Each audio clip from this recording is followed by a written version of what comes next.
Allô, maman. Oui. Bon anniversaire. C'est Maxime. Ah, merci. Allô? Est-ce que c'est bon? Oui, il fait beau. Je vais faire un gros bisou. Je te fais un gros bisou. Donc vous allez aller vous promener tout à l'heure? Oui? C'est ça? Ouais. Donc vous allez aller vous promener? Au bistrot mémoire. Oui. Au bistrot mémoire. Ah oui, je vous oublié. Eh ben on te fait des gros bisous. Bonne journée. Au revoir, merci.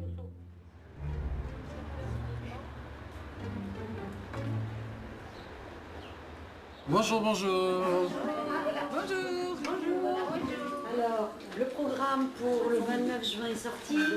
Oui. Ceux qui veulent venir à la journée. On va s'organiser au niveau des voitures. Dans l'origine du bistrot mémoire, il y a les regards croisés de deux directrices, une sur le versant des établissements, c'est Irène Sipos, et puis moi-même sur le versant du domicile, où toutes les deux on avait mesuré les limites de ce qu'on pouvait proposer dans nos institutions respectives concernant l'accueil de la parole des familles comme de celle des malades. Et en particulier, le fait que les malades et leurs familles nous disaient souffrir de l'absence ou de la raréfaction de la communication et du coup de l'appauvrissement de la relation parce que le langage venait à être très perturbé. L'idée, ça a été vraiment de créer un lieu qui ne soit pas marqué par le soin, donc non stigmatisant, et inséré dans la société, donc dans la vie de la cité, qui permettent de restaurer ou de rétablir le lien social ou de le maintenir là où il venait à disparaître du fait de la maladie d'Alzheimer. Ce qui nous plaît beaucoup dans le bistrot mémoire, c'est qu'il y a un accueil très très chaleureux. On a l'impression qu'on connaît les gens depuis longtemps, même si on est venu qu'une fois. Nous, c'est ce qui nous est arrivé. Le jour où je t'ai emmené au bistrot mémoire, tu savais pas où t'allais. Non, je n'étais pas au courant du tout. Je n'étais pas au courant du tout. Et il me dit on va aller quelque part. On est rentré dans le bistrot. Là. Je me suis demandé pourquoi qu'on est là, quoi. Puis la première j'ai vu. Mais j'ai été un petit peu surpris. Oui. Mais pourquoi tu m'as rien dit? J'ai dit parce que je ne pouvais pas te dire pourquoi on venait. Je ne pouvais pas te dire que cette réunion s'était faite pour la maladie d'Alzheimer. Je t'en avais jamais parlé. Donc je ne pouvais pas t'en parler non plus. Ben non, parce que je ne croyais pas que la maladie d'Alzheimer. Ouais, c'est là que tu as su, c'est vrai. Même après avoir accepté l'idée d'un diagnostic, une très petite minorité accepte le soutien de tout ce que tout le monde considère comme excellent, comme par exemple l'accueil de jour qui permet de stimuler les capacités, de vivre une vie sociale. Très peu de gens acceptent ça. Donc il fallait trouver un monde complètement différent de celui de l'institution qui obligatoirement ronronne sur elle-même pour aller vers ces personnes et leur offrir d'autres possibilités.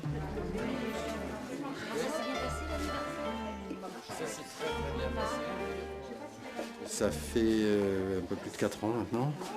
La maladie évolue un peu.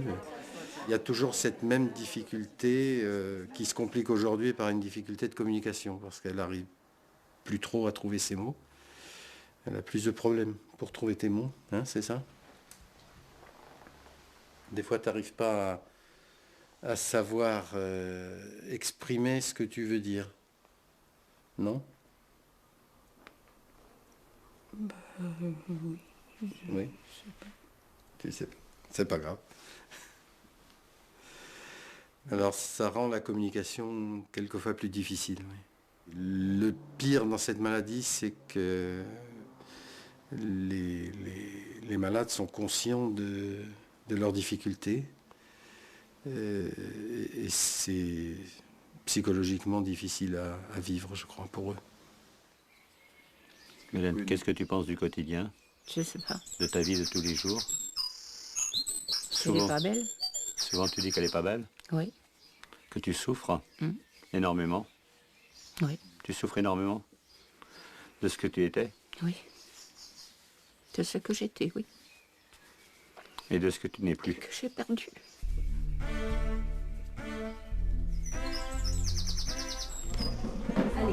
va? On vous écoute. Allez-y. Qui c'est qui commence? Le temps des cerises, des guerres rossignols, les merles moqueurs seront tous en fête. Les belles auront la folie en tête, et les amoureux du soleil au cœur. Quand nous chanterons le temps des cerises, sifflera bien mieux le merle moqueur. Mais il est bien doux le temps des cerises, qu'on cueille en rêvant.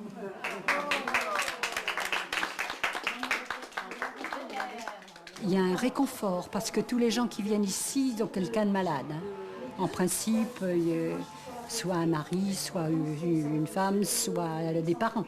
Donc ils viennent pour avoir un peu les mêmes les impressions des autres, pour pouvoir échanger.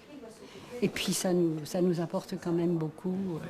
Et puis alors les débats, puisque 3 fois sur 4, il y a des débats avec des professionnels de la médecine ou des professionnels administratifs, enfin un peu tout. On a des médecins, des professeurs, et là, il n'y a pas de distance. Les gens peuvent poser toutes les questions qu'ils veulent. C'est pas le médecin sur une estrade. Hein, et oui. Hein, oui. Vous me disiez tout à l'heure, le docteur Michel va venir, et il y a des échanges, il y a des choses très fortes qui se passent, parce que le médecin est au milieu de nous, si vous voulez. Donc, pour parler de la recherche, puisque c'est le but de cet exposé cet après-midi. Donc, grosso modo, on a 2 lésions fondamentales dans la maladie d'Alzheimer qui sont mises en cause.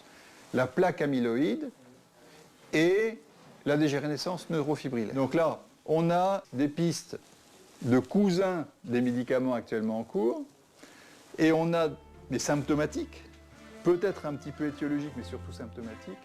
Et à côté de ça, on a des pistes pour des médicaments beaucoup plus populaires que si on n'a pas d'argent pour aider la famille à avoir des aides à domicile pour aller souffler un petit peu, et ben, comme tout le monde, les aidants vont craquer un jour parce que rien que la préoccupation d'avoir en permanence quelqu'un pour lequel on s'inquiète et dont on ne sait pas ce qu'il est en train de faire quand on est chez le coiffeur ou en train de faire les courses, bah c'est usant. Est-ce que la maladie de Parkinson et la maladie d'Alzheimer, ce sont les mêmes symptômes? Non. C'est une maladie qui ne touche pas tout à fait les mêmes zones que la maladie de Parkinson. Est-ce qu'il n'y aurait pas une molécule qui permet de faire un décrassage de la plaque pour pouvoir garder les cellules vivantes? Oui. Et bien justement, c'est le but d'Alzheimer. Les Bixa, est-ce que ça a les mêmes effets secondaires que l'Aricept, l'Exelon, etc. Merci beaucoup. Du tout. Merci beaucoup.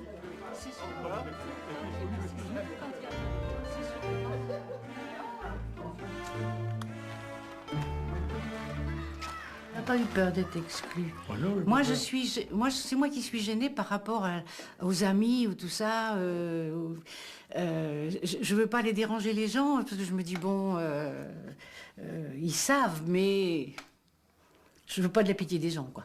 Ah bon? Je veux pas de la pitié des gens. Moi, je veux bien. Ah non, pas du tout. Mais je veux pas qu'on ait pitié de nous parce que tu as cette maladie-là. Ça, je me refuse à ça. On ne voulait pas montrer ce que Hélène était devenue par rapport à la maladie. On n'a pas voulu le montrer tout de suite. Donc, en somme, on la repoussait. Oui. Hein? C'est vrai. On la repoussait pour éviter... Oui, pour éviter que les autres y soient bien. Pour éviter qu'on ne soit pas exclu de la société. Voilà. On voit bien dans ce qu'expriment les gens de leur sentiment de mise à l'écart que soit eux-mêmes, soit la société leur renvoie une image qui les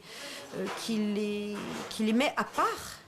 Et je crois que dans le bistrot, on veut redonner toute la place à ces personnes. Et je crois que reprendre et redonner cette place de personne aux gens, c'est d'ailleurs les aider à vivre. Et jusqu'à présent, c'est encore la meilleure façon de vivre avec la maladie d'Alzheimer, c'est de vivre. Les associations permettent justement de se rencontrer, de créer un climat d'attention envers les uns et les autres, et de se soutenir moralement à travers, disons, une conversation, un repas, une sortie.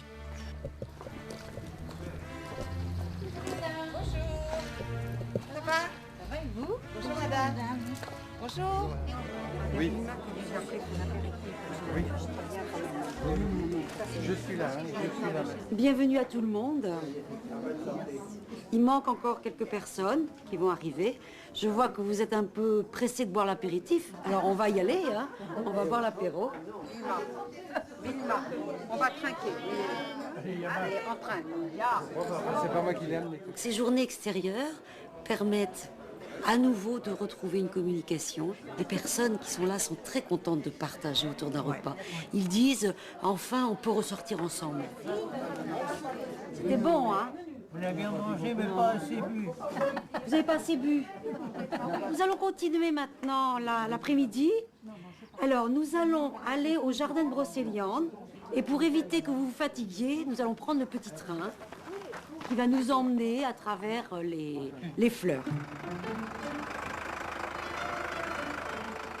Ah, le petit vin blanc qu'on voit sous les tonnelles, dans les filles pleurelles, plus jeune que nos gens.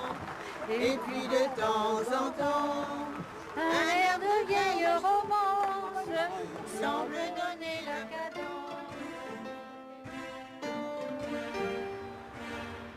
Il y a probablement à travers le bistrot mémoire aussi un enjeu d'apprentissage, de laisser la parole aux malades. Et ça, c'est en train de se développer, je pense, grâce au bistrot mémoire, quand les malades viennent au bistrot.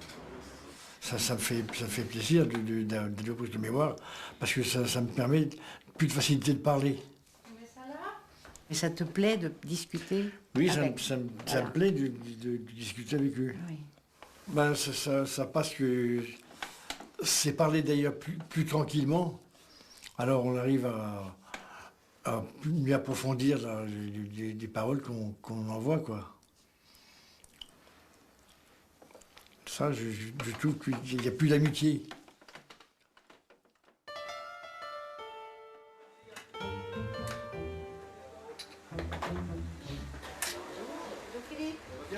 Ça va? Et toi, ça va? Et moi, je sais qui est ici, déjà. Oui, parce que vous êtes là toutes les fois. Je suis toutes les fois. Je vais effectivement mettre en lien en fait, des personnes qui vivent à peu près le même vécu.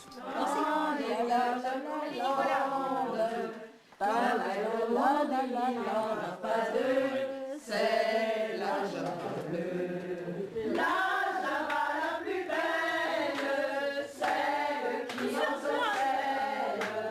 Et que l'on danse la java la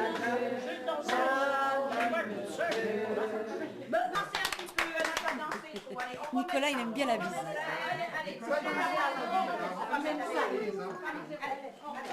C'est normal la fin d'une danse. java